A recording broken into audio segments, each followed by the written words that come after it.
Well, hi there. This is Phil Simborg again with one of my interviews, and as you can see the picture on the screen, that is Ben Friesen. Say hello, Ben. Hey, everybody. So why am I interviewing young Ben Friesen, only 27 years old, but he's already made his mark in the backgammon world. He's been in the top 10 of the ABT twice. He was runner-up 2 consecutive years at the biggest tournament in the U.S. I think it's still the biggest tournament, certainly one of them, the Michigan Summer Championships. And Ben is one of my heroes because he's one of the people that got involved in our USBGF collegiate program years ago, and he was a very fine player for a collegiate player.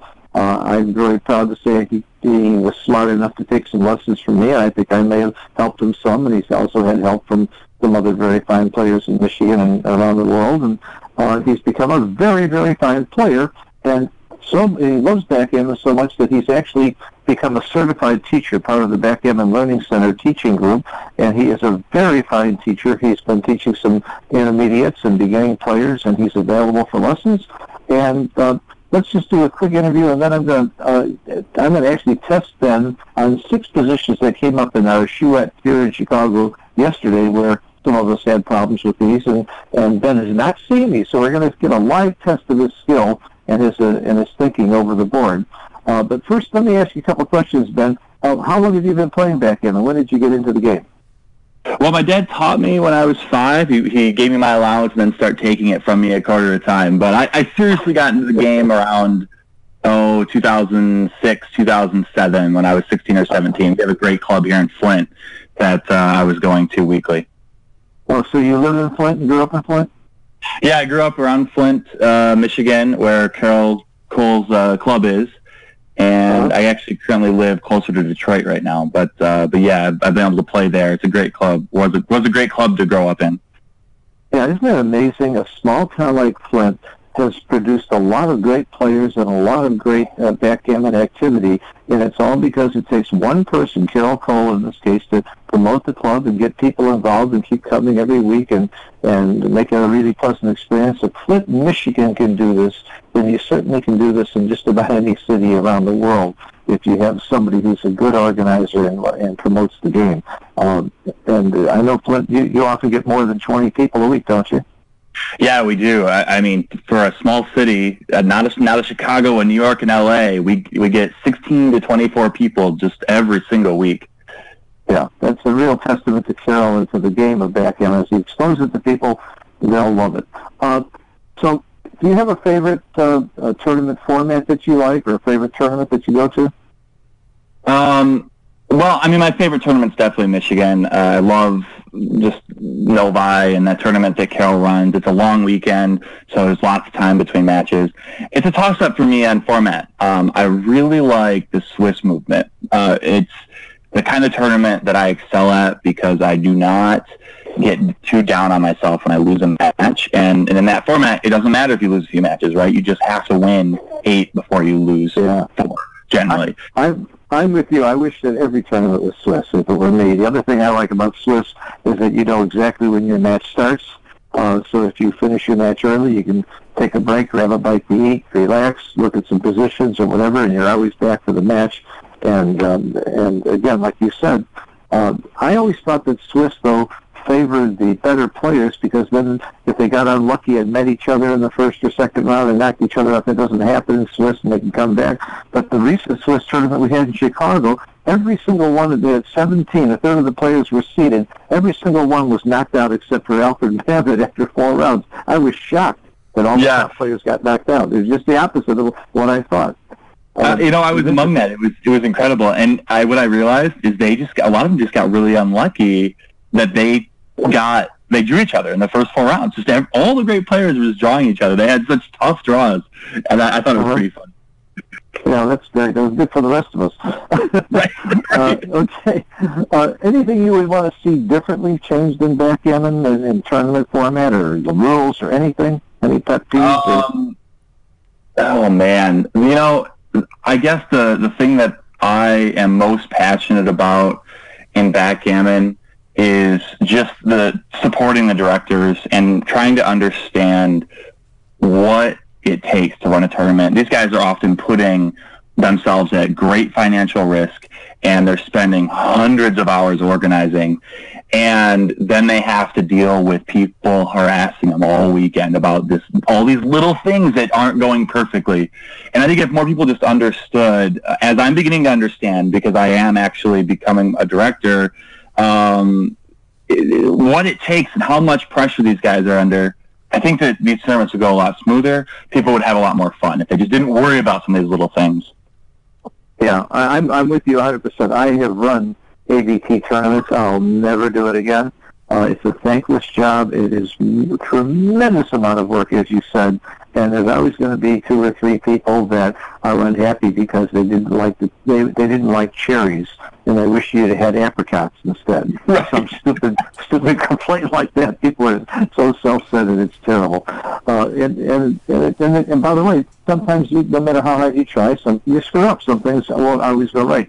Even the best intended people will make mistakes running the tournament, and people have to be tolerant. Back to you for a second. Everybody knows Ben when he walks through the room. He's 9 feet tall. What are you, 6'6", 6'8"? Yeah, 6'7", exactly. 6'7". I knew I was there.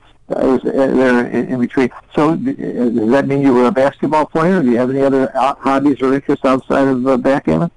Well, it's funny, and all the way through like 7th, 8th grade, I was playing basketball. I even made a shirt that said, "Yes, I know I'm tall, and yes, I do play basketball." But what happened is I partially tore my ACL in 7th grade, and I got into music. And I really got into music and academia, and I really enjoyed it a lot more. I think that I've had a lot more success because of those things. I've been all around the world now playing music, in college and in high school. But the other, I played euphonium. Oh. It looks like a tuba. It's smaller. But my main hobbies now are outdoor, just anything outdoors. So I play volleyball, I rock climb, and then of course I do like traveling. I play a lot of poker, and so I go to Vegas frequently. But the big one, that actually is my hype, is volleyball. I really love, hitting at the net, and someone's got a pretty competitive volleyball scene, so I'm actually have a lot of fun with that. You and I share that passion. I'm 5'8", but I was all intramural volleyball at the University of Texas because I was just such a great setup man and retriever. That's my favorite game in the world, and of course, there's no way I could spike a ball at 5'8". Right. It is a great game. It is. It's one of the. I think it's ping pong are just my favorite of the games. Okay. I think volleyball is probably the best team sport, and that's part of the reason I love it. All right. Before we get into these 6 problems from yesterday, anything you care to add or tell anybody about backgammon or new people getting started in the game? No, I could go on I could get on my soapbox about many things, but I think let's get into the problems. We'll see what comes up. All right, you got it. Yesterday we had our normal Chicago chouette, and these are the problems that we had bets on or people argued about or we had some interesting things happen. So here's a situation. It's a money game, and blue is on roll. So the question is cube action. What do you think is the right cube action here? So we're up 8 pips.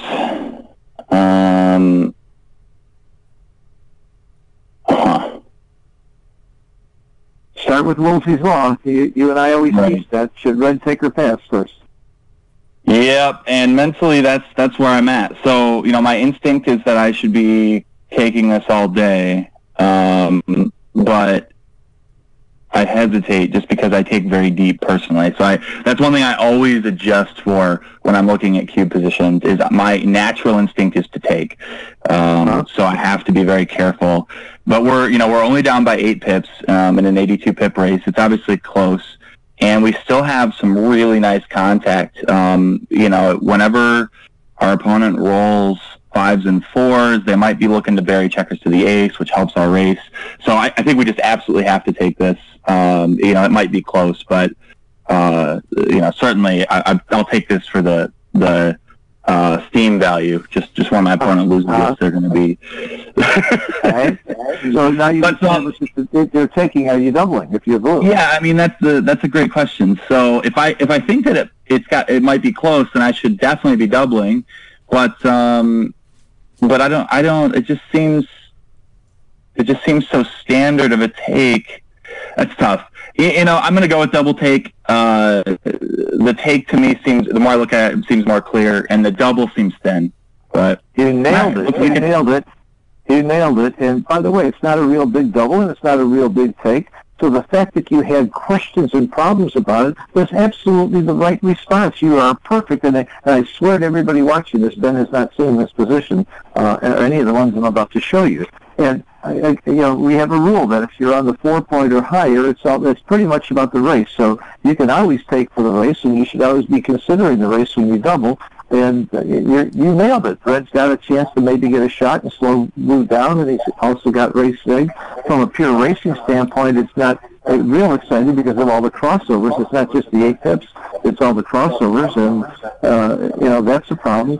But here's something I found interesting about these 4-point holding positions. This position, which comes up every now and then, if Red was crashed and way the hell up in the race, surprisingly, this is a pass. Yeah, you've got to be able to play you've got to have some hitting equity here, right? And you don't if your board's crashed. In fact, you almost have the opposite. When you hit, you probably get gammoned more because all of a sudden Blue can attack you with reckless abandon. That's right. So Blue has the hitting equity, and Blue's the one that's going to win the 2 gammons when Red is forced to go. And Blue can do all kinds of loose hitting and stuff and not worry about it. Going back to the original position, though, you were right on. You nailed it. Congratulations. That's 1 for 1. And by the way, as far as the audience watching this, you should, after I show a position, if you want to pause the tape immediately so you don't hear what Ben has to say and then see the answer, you can test yourself that way too. You can pause these videos in the middle. Let's go to number 2. So a great interview, Phil. I'm 100%. I think we can wrap it up right here. We're going to stop right now. Yeah. That's a good idea. Okay. All right, let's see it. Go on. I have confidence in you. That's why I did this without showing it to you. I think you're going to do very well. I know you're playing so well. So I do too. It's always nerve-wracking being put on the spot. So. And by the way, for those who are lower level, you always start with Woolsey's Law. You ask yourself if you would take or drop if you're the opponent, and if you're sure you would drop, it's going to be a double unless you're too good to double in a match maybe. And if you're not quite sure if it's a take or pass, then it's always a double. And if you're sure it's a take, then you look at market losers and the other factors involved in the volatility. And that's exactly how Ben approached it. And Ben said something else that was very wise. Since there's some little doubt, at least a little bit of doubt on the take and a little bit of concern on the take, that's a very good reason to double. You're going to get some passes there. And by the way, that's what happened in the chouette. Not everybody took that cube. Okay, so I do have to make an amendment to what I said earlier, everybody. Glenn and I did look at this one earlier. I want to be honest, and we did look at this, and we both had problems with this one. I want you to stop, the audience, stop the tape and think about what you would do here. Red is on roll, doubling. If you were Blue, would you take? And then if you were Red, would you double, is the question. And I must tell you that everybody just about in the chouette and Ben and I had problems with this. So I'm going to show you the answer, and then Ben's going to explain to us what's going on here and why the answer is what it is. So again, if you want to pause the video, go ahead. And now I'm going to show you the answer. And the answer is, this is a big, big pass. And why is this a big pass? Well, the problem here, first of all, is the race. So we are way behind in the race. We're going to get gammoned a ton. In this case, it's 40%. And that's the problem that many of us had with this position, is that we just don't see how we get gammoned 40% of the time. The problem is that while it won't be that difficult for Blue to come in here, if Blue doesn't have any defense. So 2-point board, there's not really a good prime built, and Red is he's got 6s and 5s to escape, 4s and 2s make the point, even double 1s. It just gets too ugly. If we make just a couple of minor adjustments that improve either one of those, then this becomes a take. If we create a little bit better prime by maybe making the 18-point, if we create a 3-point board instead of a 2-point board by making the 21, all of these things give Blue that counterplay that they need to make this a take, and the reason let me slow you down. You said that if Blue had the bar point, first of all, let me show the answer that it's a pass. You're saying if Blue had the bar point, red would now have a take. Yeah, blue would now have a take, yeah, because he's got that counterplay. Blue would not have a take. Wait a second. Now, would now have. Yes, he would be able to take now. He would be able to take. And look at this. Wow. So it was a huge pass when blue was here, and just moving here makes it a take because the difference is here he only gets out with sixes, and here sixes and fives come out. And that difference makes a monster difference. You also said that this would make a difference. Let's see if this turns it into a take for blue. This makes, and this turns it into almost no double. So it's really easy to see why several of us got this wrong in the chouette yesterday. Very, very small adjustments. Well, I guess that's not such a small adjustment when you make another point or make the bar point, but those, by moving a couple of pips, turns out to be a very, very big adjustment. So these are highly sensitive, tricky positions that we can expect a lot of people to get wrong. Any more comments about this particular one, Ben? No, I guess just reiterating your point, we have to be really careful to look at the finer details of these positions and not just have it set in your mind that, red can't close the board easily, has two checkers back, this must be a take. No, it's really important what blue's position looks like here before you can decide if it's a take. And I think what you said is very wise, but then again, going back to the previous one, if you're not quite sure, Rules is a genius. If anytime you're not sure about this stuff, go ahead and double, because you might, even with the positions that are a take, with the adjustments that we make, you might get drops. So even in those positions, even if they're not a double, if you can get enough passes, it's worth it. And even if they take, you're still probably a reasonable favorite, and you're not that upset that you double. Okay, let's go on to number 3. This is another cube action problem. This is blue on roll, and blue has to decide whether to double, and red should decide whether he's taking or not. Again, give it a little pause before you make your decision or hear what Ben has to say. So, Ben, what do you think? What's the cube action here? Yeah, so can red take this? That's a good question.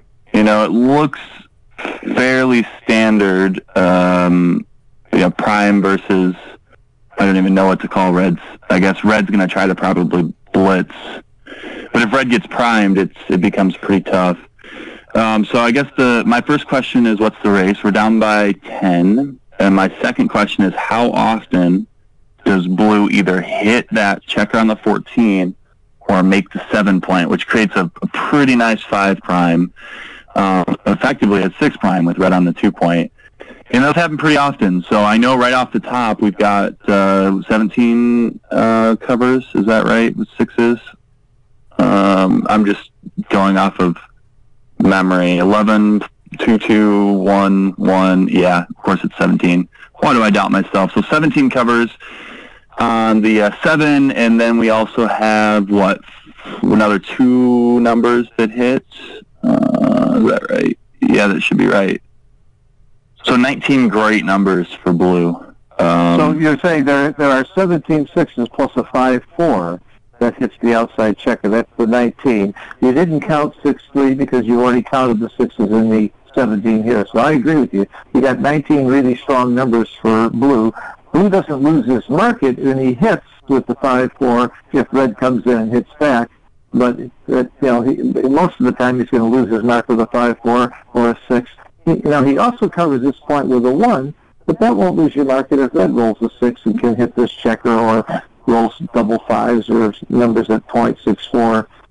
So you're looking at market losers, and for those of you who may not be sure what a market loser is, a market loser means that on the next roll, you would not get a take. If you waited and didn't double this time, if you doubled next time, your opponent would pass. So you've lost your market, or you've lost your taker of your product. You've lost the ability to get somebody to take the cube, and that's one of the major earmarks that will tell you that you probably should be doubling if you lose your market too much. So what's your end assessment on the cube action here? Well, I'm definitely doubling. Even if only half of those 19 numbers are truly market losers, that's still enough that we are supposed to double. We only need 9 or 25% of our rolls in order to double. The take is what I'm questioning, and again, I take so deep sometimes. I probably shouldn't say that because all the people who play me are gonna realize if they didn't already. But I do. I see so much opportunity in every game. I'm totally an optimist. But we've got a 2-point anchor. We could potentially turn it into a 3-point anchor. We do have a point in our board. If that point, if we didn't have the 3-point, if we had the 5-point instead, I wouldn't hesitate to take this. It's just that point is so deep, and so I just don't know if we can still take it. So I'm gonna say, oh God, I'm not that confident. I'm gonna say I'm like 7 out of 10 that we are gonna take this, and I think it's gonna be super thin. Okay. The answer is you're right on both counts. It's a double and a take. It's actually a pretty big take, but again, we had some passes in the chouette. And it does look very scary if blue rolls a 6 or hits. And it does look like it could turn into lots of gammons. But, you can't look at the glass as always half empty. You got to. I like that you're an optimist. If you weren't an optimist, why would you sit down at the table? Right. I know people, exactly right. I know some people that sit down every day and wondering how much they're going to lose. Like the guy that goes to Vegas, he says, I hope I can break even. I need the money. That kind of an attitude, you may as well not be playing. So we're all optimists. But take a look at dice distribution, and that will help you see all the things that Ben was just talking about. It's a great feature. Of course, these are the market-losing rolls. They all have a 6 in it, and the 5-4 is mentioned. They're great rolls, and the only reason 5-4 isn't all the way up at the top is because you might get hit back or something else could happen. But these are all pretty good rolls. But look there's plenty of bad rolls here. There's plenty of rolls that the ones that don't make the prime or hit. And that's a lot of rolls. That's a lot of reasons that red can take this cube. Now, by the way, if blue does roll a 6 or something, red's pretty much cooked. But again, he holding the 2-point, you don't get gammoned that much. And a 2-point holding game with some reasonable timing, that still wins maybe about 18% with good timing. So it's not the worst game in the world to have, even if he makes the prime. That's what you have to look at. And that's one thing I think you didn't mention, Ben. Yes, you have those market-losing rolls, but that's part of O'Hagan's law to say you have 25% market losers. And by the way, in Novi, John O'Hagan and I are going to do a lecture on O'Hagan's law and go into it in detail. That's going to be the lecture in Novi about how you count market losers and how you use dice distribution, just what we're talking about here. But part of O'Hagan's law is you also ask, what happens in the rolls where you don't lose your market? If there are really, really horrible bad rolls, which blue doesn't have that many here, that would really crack him and put him into a horrible situation. But there are some, most of the rolls that blue doesn't lose his market aren't that terrible. He can lift, he can lift this block, he can make a point here with a 4-3 or make this point with a 4-3. So there's all kinds of things he can do that aren't so terrible. That's one of the reasons why it's still a double, because he has market losers and the other rolls aren't that bad. I can show you positions where you could easily have 20 market losers. For example, if you come in or hit 20 times, but the 16 rolls that you don't are so terrible that you only have a net of 4 market losers, and so therefore you wouldn't have a double. This is not the case here. Okay, let's go on to the next one, number 4. This is red on roll cube action. And red on roll cube action. Okay, so we got a prime. Oh, I wish this was prime versus prime. Those are easy. Yeah, all prime versus prime are takes according to right. Right. All normal prime versus prime. Sure. Right. That's right. Which is why I said this isn't prime versus prime, because while it has some characteristics of it, red is... It really does. It really is sort of a prime versus prime in some ways, yeah.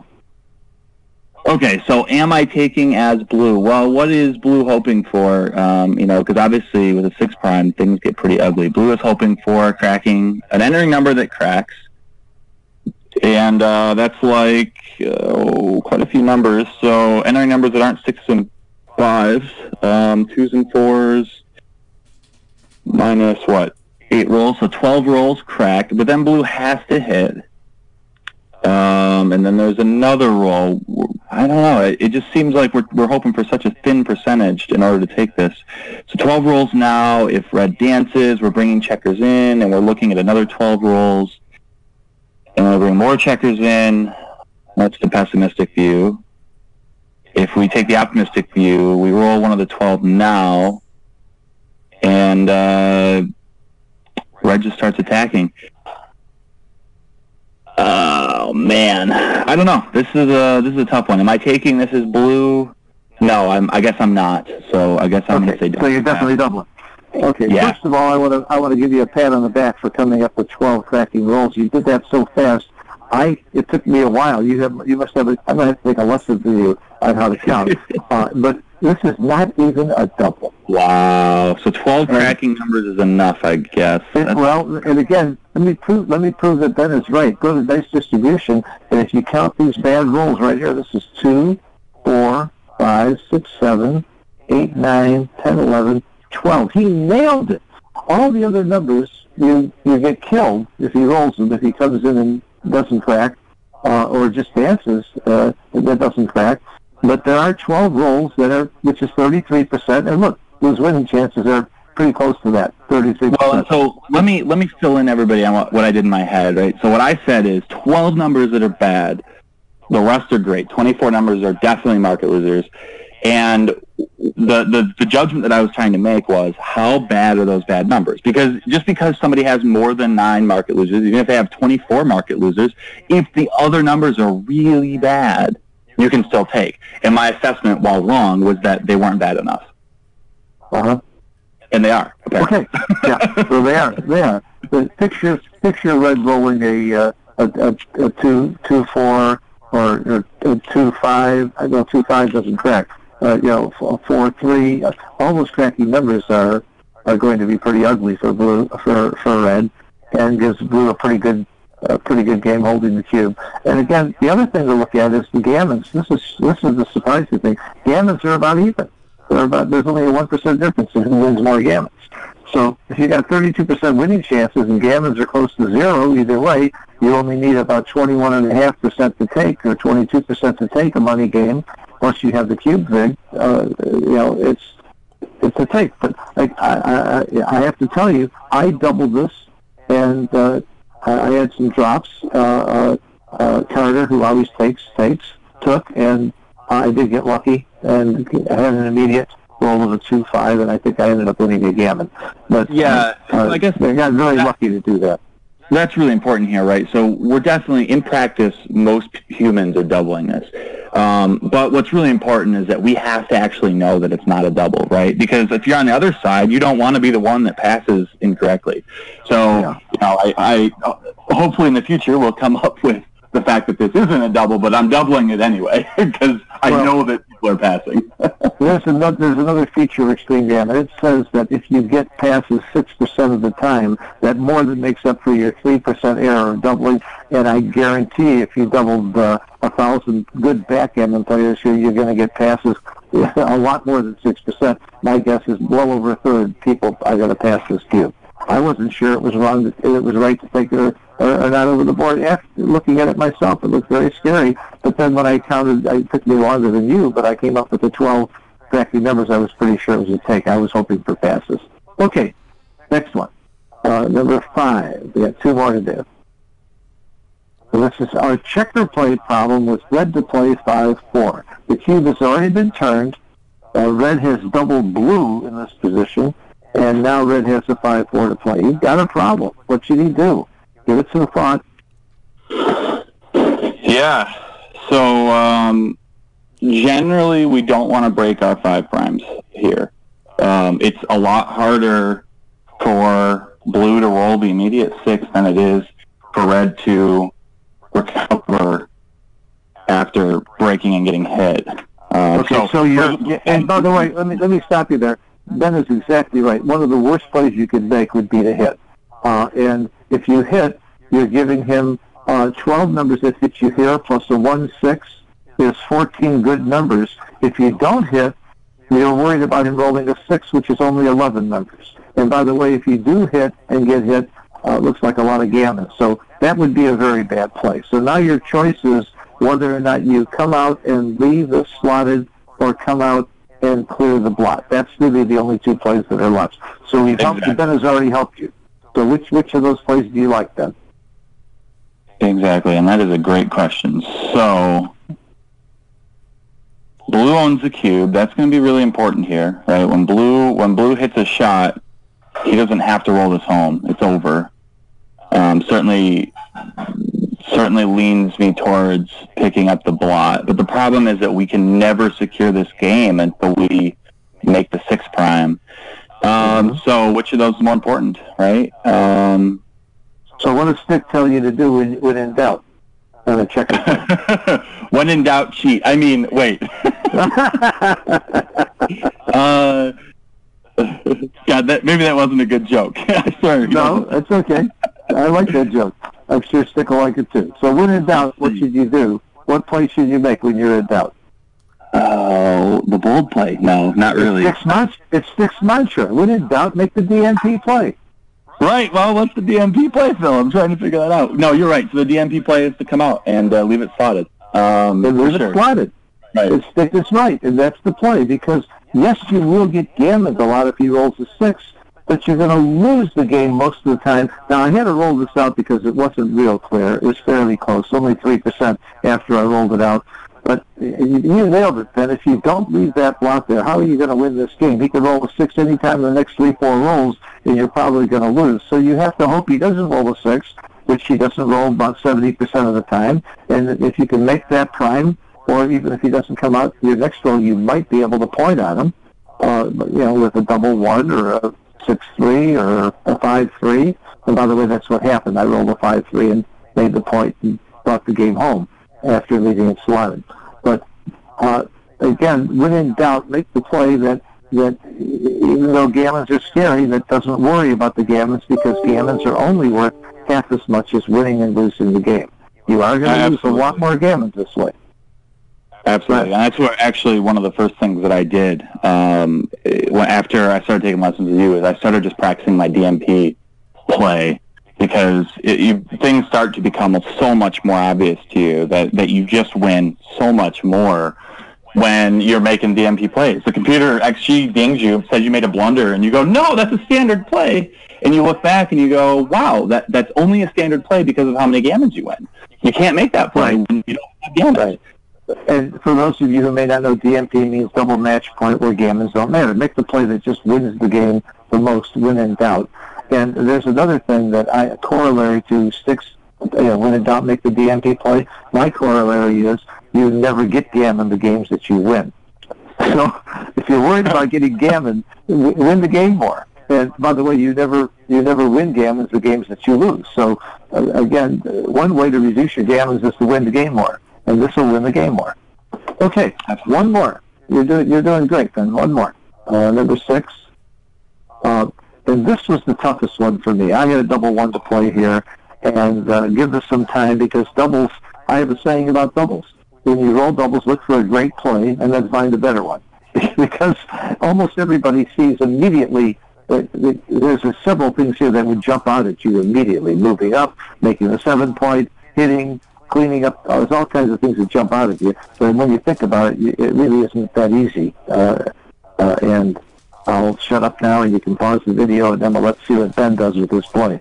I want to tell you, I did it wrong over the board. I certainly, there's certainly enough choices here that I don't expect to get the right play. But let's see if we can get the key elements and get one of the top plays. So, what's our game plan here? I guess I'll ask that question. It's a great thing that you can ask yourself in the mid game and even early and sometimes late.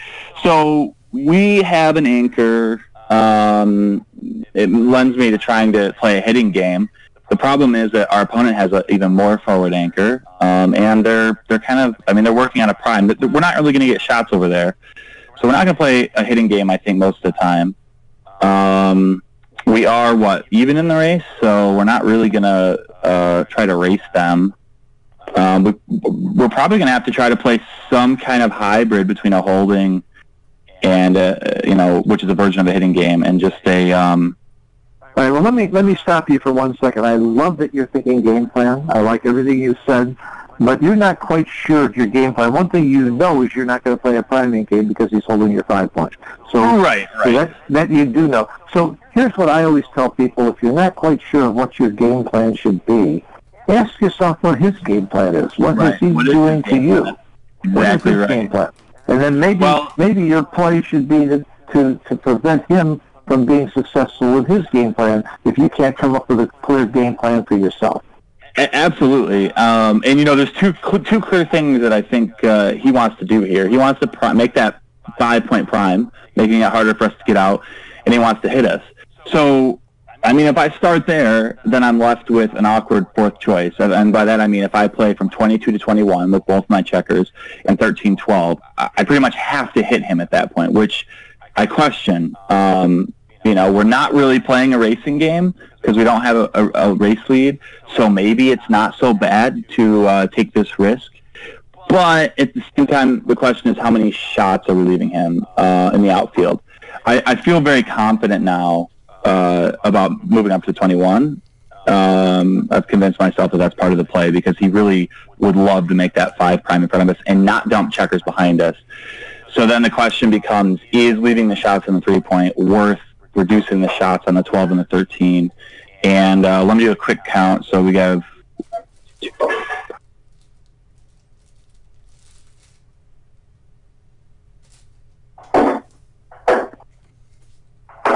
Oh gosh, okay. So it's got to be. I counted pretty fast, so I know it's more than 12 shots. I think it's like 13 shots in the outfield, but it seems like it should be more.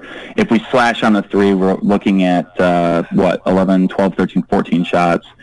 So it's about the same number of shots. It's a lot less risk, and we get to step up. I've sold myself on that play. So 22 to 21 with 2, 13, 12, and 4-3 is I rolled this one out, and Ben is exactly right that you must come up, and then it's very close between whether you hit and whether you give him the outside shots. The reason that the outside shots are right is because many of the rolls that hit on the outside shot, he has to give up his 5-point. I think if he'd have thought about that a little bit more... You're right. We also reduce the number of shots. Yeah, you reduce it. Yeah. He has fewer shots when you make the bar point, and you've got yourself a permanent asset with that bar point on stacking, which is a big thing. But your play is not a big error at all, .043, and the real key to this play, I got it wrong because I did hit, but the real key was the 22-21 is critical here because of what we said earlier. You don't have a real good, clear game plan here, but he does. So that's a real good way to approach this. You don't want him to have the ability, and all of his spares here are worthless as soon as you make this 21 point. Right now, they're all active. So you really hurt his game by making the 21 point, and really hurt his priming game by making the 21 point. And now he has nothing to do with these checkers except dump them behind where they don't do don't do him any good. Then you did great on the quiz, but more important than getting it right, you've proven again that you're a very excellent teacher. You explained the concepts well. And I'm very happy that you're on our team. And Ben, I understand that very soon you're going to start taking on more and more students. We're going to get you more people to work with. So if you are looking to take some lessons, Ben's available. And just contact me, or you can contact Ben directly. And Ben, I'll see you in Novi. I hope to see you at the lecture. Maybe you can help me and John a little bit, explain some of those positions we're going to discuss about O'Hagan's Law. Yeah, I hope to see everybody there. I'm actually taking on a staff role this year, so it'll be fun. Great. Taking up for the missing and departed Paul Berg, who we all miss, and thank him for all of his years of help, and now Ben's going to step in. All right, Ben, we'll see you in Novi. Thank you. All right. Thanks, Phil. Bye-bye.